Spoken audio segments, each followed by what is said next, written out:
महिला के शरीर पर कब्जा करने के लिए डॉक्टर ने जानबूझकर बेहोशी की दवा की खुराक बढ़ा दी। इस तरह बिना किसी को पता चले उसने उसका शोषण किया। लेकिन ये नहीं हुआ था कि जब उसे लगा कि उसकी योजना बिल्कुल सही है, तब महिला ने असामान्य रूप से डर दिखाया, क्योंकि उसके दिमाग में बार बार उस शोषण की तस्वीरें चमक रही थी। घर लौटने के बाद उसे कुछ गड़बड़ लगा। हालांकि डॉक्टर ने कहा कि यह सिर्फ बेहोशी की दवा का भ्रम था, लेकिन उसे लगा कि यह वास्तव में अपमान का अनुभव था। अपनी बेगुनाही साबित करने के लिए केसी जल्द ही अस्पताल पहुंची और अपने शरीर में बचे अवशेषों की जीन जांच करवाई, और उसने पुलिस को भी बुलाया ताकि उसके लिए न्याय हो सके।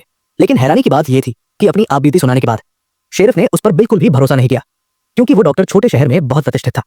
कोई भी ये नहीं मान सकता था कि वो ऐसा कुछ कर सकता है, और केसी एक गरीब महिला थी, इसलिए उनके पास ये मानने का बड़ा कारण था कि केसी ऐसा डॉक्टर से उगाही करने के लिए कह रही थी। लेकिन शेरिफ होने के नाते उसे इस मामले की जांच करनी थी। उसने केसी से कल की पूरी घटना को विस्तार से बताने को कहा। कल रात केसी काम पर थी जब उसका बॉयफ्रेंड अचानक उसे छेड़ने आया, लेकिन उसने अनजाने में देख लिया कि उसके बॉयफ्रेंड की कार में एक और महिला बैठी थी।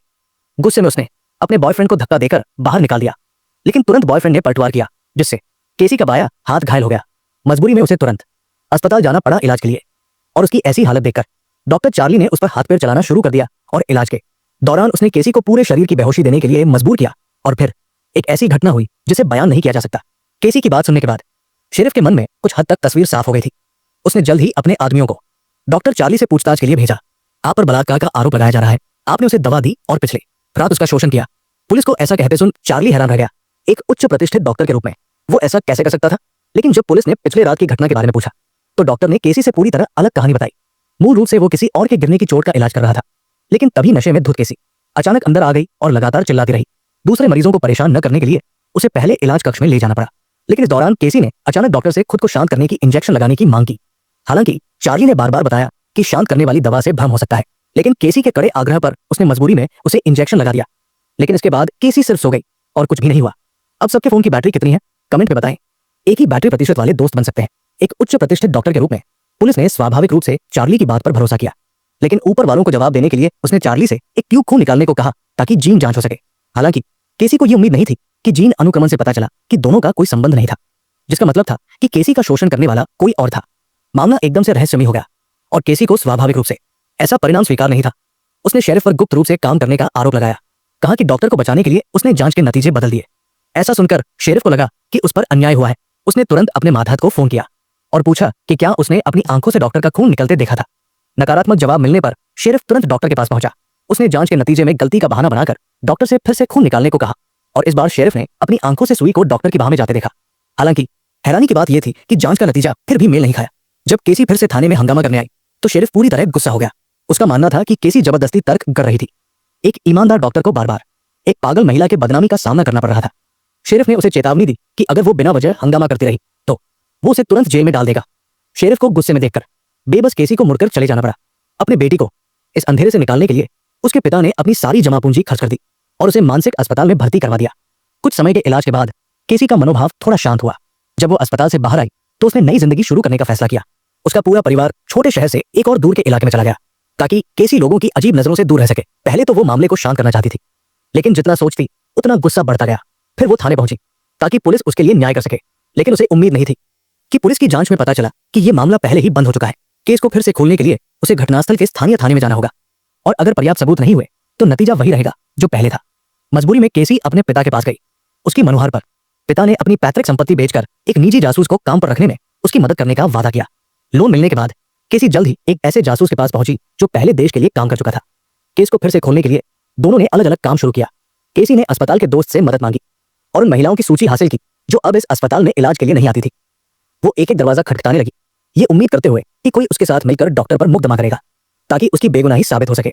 लेकिन उसे उम्मीद नहीं थी कि उसकी मंशा सुनने के बाद सभी ने दरवाजे बंद कर लिए और उसकी बात को अनसुना कर दिया। जबकि जासूस ने दांत दर्द का बहाना बनाकर उस डॉक्टर से इलाज के लिए मुलाकात की। जाते वक्त उसने झूठ बोला कि उसने अस्पताल के लिए एक सुझाव पत्र लिखा है और डॉक्टर से उसे सील करने को कहा। इस तरह अपनी सटीक योजना के तहत उसने डॉक्टर की लार हासिल कर ली ताकि जीन जांच हो सके। जल्द ही वो एक पेशेवर जांच संस्थान के पास पहुंचा। पत्र से एक छोटा टुकड़ा काटने के बाद संस्थान ने तुरंत जीन अनुक्रमण शुरू कर दिया। जल्द ही जासूस फिर से केसी के पास पहुंचा, लेकिन दोनों को यह उम्मीद नहीं थी कि लार सूखने के बाद उसमें अन्य तत्व मिल गए थे, जिसके कारण परिणाम सटीक नहीं रहा। यह सुनकर केसी पूरी तरह निराश हो गई। उसे लगा था कि इस बार वो अपनी बेगुनाही साबित कर लेगी, लेकिन फिर भी यह सब बेकार हो गया। गुस्से में उसने तुरंत जासूस को लेकर डॉक्टर के घर का दरवाजा तोड़ने की कोशिश की, लेकिन जासूस ने उसे रोक लिया, क्योंकि डकैती का जुर्म चोरी से कहीं बड़ा होता है। जासूस के कुछ तरीकों की मदद से वे कार का दरवाजा खोलने में सफल रहे और केसी ने आसानी से कोपायलट सीट से डॉक्टर का लिप बाम हासिल कर लिया। उन्होंने जल्दी से इसे जीन जांच के लिए ले गए। डीएनए मिलान हुआ। ये कार से है। ये बहुत बेहतर है। आपने अपराध साबित कर दिया। शेरिफ को उम्मीद नहीं थी कि केसी ने किसी और के अपराध को साबित करने के लिए खुद अपराध कर लिया, लेकिन उसे बेगुनाह साबित करने के लिए शेरिफ उसे अभियोजक के पास ले गया। लेकिन हैरानी की बात यह थी कि गैरकानूनी तरीके से प्राप्त सबूत को सबूत के तौर पर इस्तेमाल नहीं किया जा सकता था। लेकिन केसी की मदद के लिए अभियोजक ने शेरिफ से कहा कि वो डॉक्टर को थाने लाए और सबके सामने फिर से खून की जांच करें। इस बार सबकी नजरों के सामने उन्होंने डॉक्टर की बाह से एक ट्यूब खून निकाला, लेकिन सभी को हैरानी हुई कि इस बार भी जांच का नतीजा पहले जैसा ही था। डॉक्टर का जीन अपराधी से मेल नहीं खाता था। लेकिन जब सब कुछ ठप हो गया था, तब एक उम्मीद की किरण दिखाई दी। केसी के अटल संकल्प को देखकर उसी डॉक्टर से पीड़ित एक अन्य शिकार ने भी थाने में शिकायत दर्ज की। पुलिस ने उस लड़की का बयान लेने के बाद तुरंत अस्पताल पहुंचकर डॉक्टर को गिरफ्तार कर लिया। डॉक्टर ने किसी और का खून एक नरम ट्यूब में डाला, फिर दोनों सिरों को सील कर दिया। इसे अपने खून के रूप में दिखाने के लिए उसने अपनी बाह की धमनी पर एक कट बनाया, फिर ट्यूब को अपनी त्वचा के अंदर डालकर उसे धमनी के पास ठीक कर दिया। इस तरह उसकी सटीक योजना के तहत किसी और का खून उसके शरीर से निकाला गया और इसी जटिल योजना की वजह से वो बार बार कानून से बचता रहा। हालांकि उसकी योजना बहुत सावधानी से बनाई गई थी, लेकिन पीड़ितों की संख्या ज्यादा होने के कारण ये डॉक्टर आखिरकार पुलिस के हत्थे चढ़ गया। उसकी लार और बालों को लेने के बाद जांच में पता चला कि उसका जीन पीड़ितों के शरीर में मौजूद जीन से पूरी तरह मेल खाता था।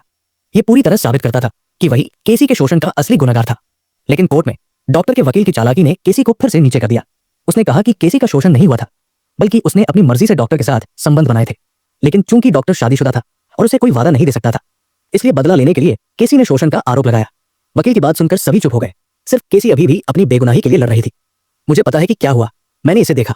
मैं अपने गृहनगर से इसलिए चली गई क्योंकि इसके कारण मैं मानसिक अस्पताल में थी और मेरे सारे पैसे इसके कारण चले गए।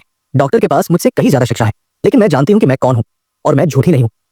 केसी के इन शब्दों ने अभियोजक को एक महिला के भीतर की ताकत का एहसास कराया।